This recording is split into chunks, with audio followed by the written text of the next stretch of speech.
From debug menus, game backups, and even playing online, right now is an amazing time to be in the PS5 modding community. New projects are being launched every day, and the scene is moving fast. So, I want to give you a rundown of everything that's possible with a modded PS5 right now. This video has been 3 years in the making, and I can't wait to show you everything I've discovered so far. So this is it. I waited a very long time to unbox this thing. I bought this thing back in April of 2021, and it's been sitting in a box, sealed ever since. If you remember how hard it was to get a PS5 in that time, imagine trying to get 2 of these. Now this PS5 is special because it's been sitting on a very low firmware, disconnected from the rest of the world, waiting for this exact moment where there's finally a jailbreak for this thing. Jesus Christ. And man, I did not anticipate how expensive these things would be going for nowadays. I did not expect this thing to be this expensive. Oh my God. There's no way. So how do you know if your console can be modded? Well, right now, only a very few firmware models are able to actually run the jailbreak. As of 2024, that's any PS5 running from 3.20 to 4.50. And no, you can't downgrade firmwares before anyone asks. Considering that the latest update of PS5s right now is like 8.40 or even higher by the time that you watch this, that means the only ones that are even going to be potentially moddable are older sealed sets that haven't ever been updated. And that's why the thing is so expensive. Almost no one thought to keep these things sealed. Now, not just any sealed PS5 can be modded, so how do you know? Well, each PS5 box has a little model number down here. Now, there's a handy little chart that can help you figure this out. Pause if you want to read it. But basically, these ones right here, yeah, they're old enough that they'll have a low enough firmware to be able to jailbreak. These ones are 50-50. They could possibly have a low firmware, but at this point, they might also have shipped with a firmware that isn't moddable anymore. And anything in the red is, no, not happening. They're way too new. And forget about PS5 Slims. Pretty much anything after 2022 is a no-go. My PS5 sits around here, which means 50-50 shot it had a moddable firmware. Although, judging by the length of the video, I'm sure you already know what happened. 3.2, baby. 3.2. Yes, sir. Okay, now that we got all of that out of the way, how do you jailbreak this thing? Well, just like the last 2 PlayStation consoles, it's all done by running an exploit through the browser. Now, after time and time again of their stuff constantly getting exploited by hackers, Sony finally wised up and got rid of the browser app on PS5. But where there's a will, there's a way. And we still find a way around that too. So first things first, before we connect to the internet, it's important to go into our system settings and disable any automatic updates or downloads. They could potentially install a firmware update that won't let us jailbreak anymore. Then we can go connect our PS5 to the internet.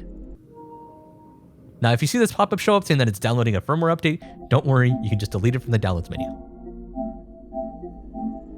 Now, the only way we're able to access the outside internet now is through the PS5's built-in user guide, but we can't do anything in here. We can't change the URL, go to any bookmarked sites, nothing. So here's where it gets crazy. Using a very convoluted set of redirects, we can leave Sony's user guide to get to Sony's main website, to get to Sony's YouTube page, which we can then sign into, to get to Google's support page, which finally leads us here to just Google. When I first saw this, I was in shock how people managed to even figure this out. From Google, now we can just find a site that hosts the payload that we need. We're gonna hit jailbreak, and 50-50 chance your PS5 turns off. No worries though, just turn it back on and try again. Eventually, you'll get through to this menu, hit ETA hen, and there you go, your PS5 is officially modded. How cool is that? All right, now we can start doing all the fun modding stuff on this PS5. But before we do, I need to make a few things clear. The PS5 modding scene right now is moving really, really fast, like really fast. Right now, modders are discovering a whole bunch of different things about the system because this thing is still really, really new. We're like going on the climbing up phase of the roller coaster right now. So I'm gonna show you a lot of different stuff, but just keep in mind that a lot of this stuff could possibly change in the future. But for now, I got a long list of things that I wanna show you because right now, the PS5 modding scene is really new and really exciting. So now that the PS5 is jailbroken, what can we do now? Well, when you go into the settings and scroll all the way down, you should see a new menu called Debug Settings. And this is all the stuff that a developer PS5 has access to. Now, all this stuff is cool, but the big thing we want to play with here is the package installer, which lets you install pretty much whatever we want. Homebrew, emulators, PS4 games, and PS5 games. Kinda. So we can just grab PKG files from any website using a computer and just transfer them to the PS5 using a flash drive. So here's some of the first notable apps that you would want to install. First up is a web browser app. That way we don't have to use the user guide anymore to access the internet. It makes it much easier to just hop in here and rerun our exploit if we ever reboot our system. Next is Items Flow. Now this app is one of the big apps for modded systems. This app lets you manage your PS4 rips, PS5 rips, your homebrew, all in one place. It also lets you dump your physical copies of PS4 games really easily. So using the help of a computer, you can just convert them into a package file that you can just install straight to your PS4 without needing the disc anymore. How cool is that? And yes, you can even install and play delisted games. So stuff like PT isn't lost of time anymore, and we can even mod it to make it run even better on the PS5, but more on that in a bit. PS5 games can be dumped with this too. It's actually the only way right now to be able to run PS5 rips. It's a little more complicated, so it's not as simple as PS4 rips. Like for example, not every game can be ripped. There is a compatibility list right now, and ripping DLC is just a mess right now, but it is technically possible. Funny thing is, contrary to what Sony says, a lot of games don't actually need to run on a super fast SSD like they said they do. So using items flow, that means you can just drag and drop rips to an SSD or a slower hard drive, plug it into your PS5, and just run them off of there without having to fill up the internal storage drive. How cool is that? Next is the Homebrew Store, which at the time of recording this isn't actually supported on my firmware, so I'll just take some footage from the developer instead. This is where you can download and install more apps, homebrew games, emulators, cheat menus, and a bunch of other stuff that people have made. It's pretty much just a shortcut so you don't have to transfer apps using a flash drive if you don't want to. PS5 Explorer is a file browser app. It lets you transfer over files back and forth. This is useful if you just want to copy game rips back and forth between external drives. And that's pretty much it. Like I said, the scene is still continuously being developed, so there's not a bunch of stuff out there right now. But over time, I'm sure this list is going to get way longer. If I missed anything that might be interesting to cover, let me know in the comments. I'd be happy to include it in the list. Oh, this next one is a fun one. You actually can play online using a modded PS5. Kinda. Using a modded client called EasyFN, we can actually get OG Fortnite running on the PS5. You make an account on their forums, install the modded PKG to your console, sign in, and you're up and running in 5 minutes. It seems as of now they're running some version of Season 7, which came out in December of 2018. And all the cosmetics and dances and all the other stuff are unlocked out of the box, so you can choose whatever you want to play with. It has its own pool of players that are playing on PC, modded PS4s, PS5s, Androids, and modded Switches. Now, I'll be honest, it took a little while to get into a game. After waiting about 7-ish minutes, we still only got a lobby of about 24 players. But yeah, the whole game is there, including OG Tilted and Pleasant Park. I can't create 90s for the life of me, but I like to think I'm pretty good at building. Now, this isn't actually exclusive to the PS4, but it runs a lot better on the PS5, and it's really cool seeing something running that shouldn't be possible at all. If you want to give this a shot for yourself, even if you don't have a modded PS5, I'll leave a link in the description to a tweet that'll get you started on everything that you need to get this running. Now, let's talk about 60 FPS patches. You see these games? Now, what do all of these games have in common? That's right. They're all stuck on the PS4 with no way to play them at 60 FPS on the PS5. Now, this was the big thing back in the PS4 modding scene, basically pushing modded update packages to run 30 FPS lock games to 60 FPS. And in some cases, it was literally just as easy as changing a number from 30 to 60. But even on the PS4 Pro, we had to make some compromises, like running the games in 720p or dealing with constant frame dips. Well, not a problem here anymore. Using a tool called libhijacker, which apparently is just a temporary name for now, we can install a patch on the PS5 itself so it can unlock the frame rates on a bunch of different compatible games. And this list is long. A lot of the games can be pushed to 60, and even some can be pushed to 120 FPS. Okay, so I had a whole walkthrough of how you use a computer and a Python script to push these patches to your PS5, but in the middle of researching this video, it actually got easier. So all you have to do now is just run ETA hen like normal, FTP to your PS5 using a computer, go to data, hen, edit the config file, and change the cheats line from 0 to 1. And that's it, you're done. Best part is, unlike the PS4 where you had to manually build and install each package file for every game you wanted to update, you push the script over to the PS5 once, and it patches all the compatible games at once, so you don't have to think about it again. Their games do have to be on a specific version to be able to run these patches. For example, Drive Club needs the specific update version 1.28 to run, and the disc obviously ships with version 1.0, so right now it wouldn't work. Fortunately, there are plenty of websites that host the update package file. You can just download it, merge it if necessary, and install it onto the PS5. See? Easy. So here it is. Never before seen PS4 games that are finally playable in 60 FPS. Okay, Drive Club. This one makes me sad, man. A bad string of management decisions made this game shut down way too early in my opinion. And because of that, we never really got to see what could have been. Well, check this out. The PS5 finally lets us see the true potential of this game, and holy crap, if you told me this was a PS5 launch title, I honestly would have believed you. This game still looks gorgeous, and running it at 60 frames absolutely makes it feel that much faster. I'm not even gonna talk here. Just watch this, please.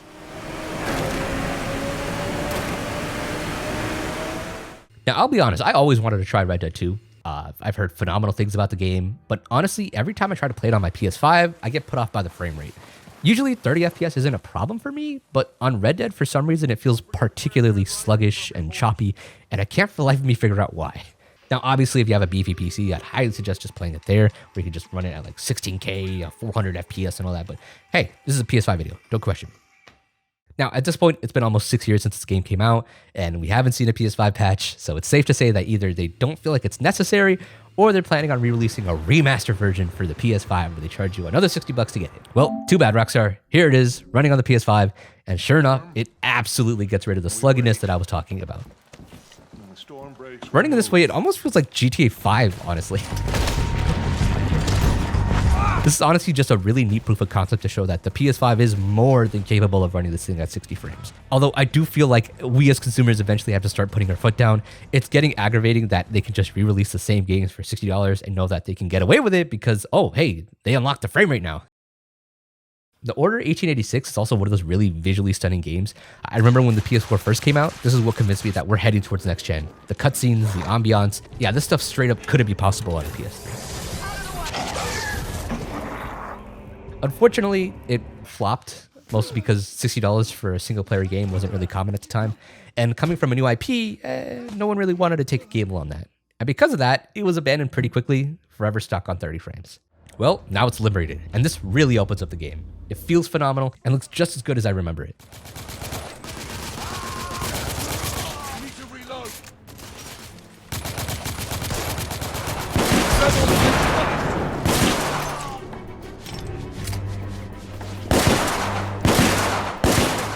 Sony, it's been 9 years. Please, do you want me to beg here?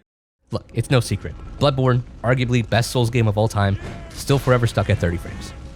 Now, a couple of years back, I did show off how you can run it at 60 frames on a jailbroken PS4 Pro, but it wasn't a consistent 60, and even on a PS4 Pro, it had to be running at 720p just to even kind of reach it. Well, no more. The PS5 is plenty capable, and not only can we patch it to run at 1080p 60 frames, if you want to get really crazy, we can also patch it to run at 120 FPS. This is my TV, it's a Samsung frame. It's the only thing I own that has a built-in FPS counter and supports high refresh rates. And you can see exactly when the game switches over to 120 FPS mode. And this thing is smooth. It does drop frames on occasion, but I actually wasn't able to capture it on camera because 99% of the time, it's actually like a rock hard 120 FPS. At this point, I'm tired of waiting. I'm keeping this hooked up to my TV after this video is done, and this is just going to be my official Bloodborne machine. This is the best way we have in 2024 to play this game. Okay, now here's something I actually haven't seen anywhere on YouTube yet. The Silent Hill PT demo running on a modded PS5. Now, if you were to try and launch this on a regular PS5, I actually wouldn't let you because it's delisted. Plus, demos aren't backwards compatible, oddly enough. Well, on a jailbroken PS5, not only are we able to actually launch it and play it, yes, we even got it running at 60 frames. Don't worry, I'm not going to show off jump scares or anything here. It's a damn shame we'll never get to see what this game could turn out to be, but seeing it run this way, I'll just let this clip play out a little bit.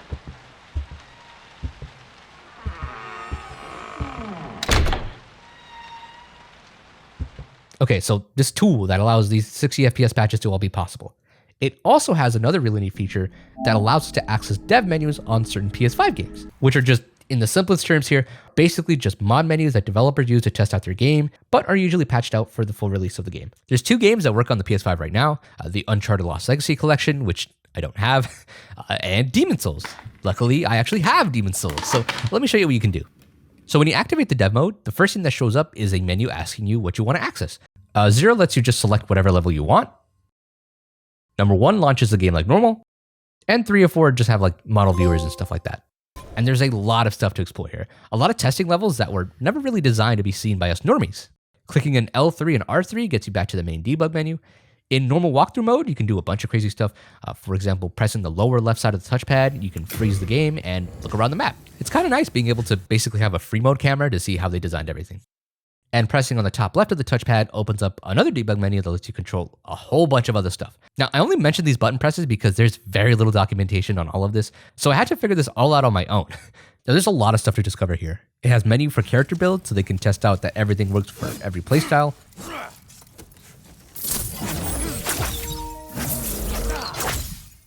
A debug camera, so you can free roam while in cutscenes and other stuff.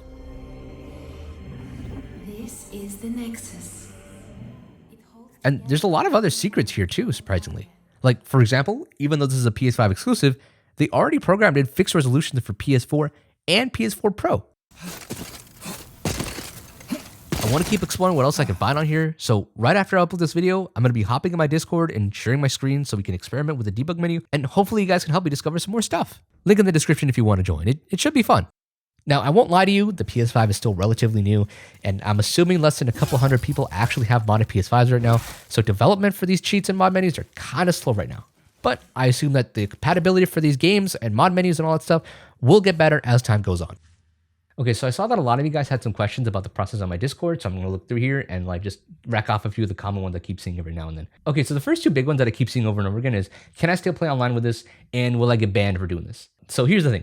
You need the latest firmware update to play any online games on the PS5, no matter what. So if a new one comes out tomorrow, you need that new one specifically to play tomorrow. And if a new one comes out in a week, you need that specific one in a week to play online. And because of the nature of the jailbreak, that means you're basically always constantly running a firmware that's like 2 or 3 years old or 6 months old or a year old. So no, you can't play online. Other than like OG Fortnite, I guess? I don't know. Okay, is there any way to downgrade your firmware to jailbreak? No, just straight up, no, not at all. A lot of people thought maybe if they just restore their PS5 to factory settings, it'll just place on there the oldest firmware that's on there, but it doesn't work like that. If you have a PS5 and it isn't on the list that I made in the beginning, you have no choice but to just wait. So what's the next most likely firmware to be exploited? Now, if you really want to set a PS5 and wait, right now it's like 100% confirmed that there is an exploit that does work on 7.0. It just hasn't been disclosed yet. And that firmware came out in August of 2023. So as long as it hasn't been connected to the internet in about a year, that's your best bet right now. Okay, so what about Linux? Can you run Steam, Switch games, and all that other stuff on there? Okay, now the reason that people are asking this is because back on the PS4 modding scene, there was a way that you can actually run a Linux distro on your PS4, and you can do a bunch of crazy stuff like run Steam and like play emulators and stuff like that. I don't want to be the bearer of bad news, but as of right now, no, you can't do any of that. And we don't even have a full jailbreak for the system just yet, so we don't have access to like everything on the console. So I honestly couldn't tell you when it would happen. It could be 2 weeks from now. It could be 2 years from now. All we can do is really wait. Is piracy possible? Yes, but I'm not going to talk about that here. What? No, come on. Anyways, the world is finally starting to open up for PS5 modding. There's a lot of stuff here, and I cannot wait to see what other developers are going to be able to do with this thing. What do you think about this? Does anything here in particular interest you? I'm sure you have a lot of extra questions, so if you do, feel free to come over in our Discord. The link is going to be in the description. You can come hang out, ask a bunch of questions. There's a lot of really smart people over there. Okay, also, I forgot to mention, we're also like 2 subs away from hitting 200,000 subscribers. I put a lot of time and work and research into this video, so if you found it entertaining at all, I would really appreciate a sub. Thank you. Anyways, click over here to check out another video on PS4 modding. It's a lot easier and a lot more accessible than PS5 modding. And thank you for watching.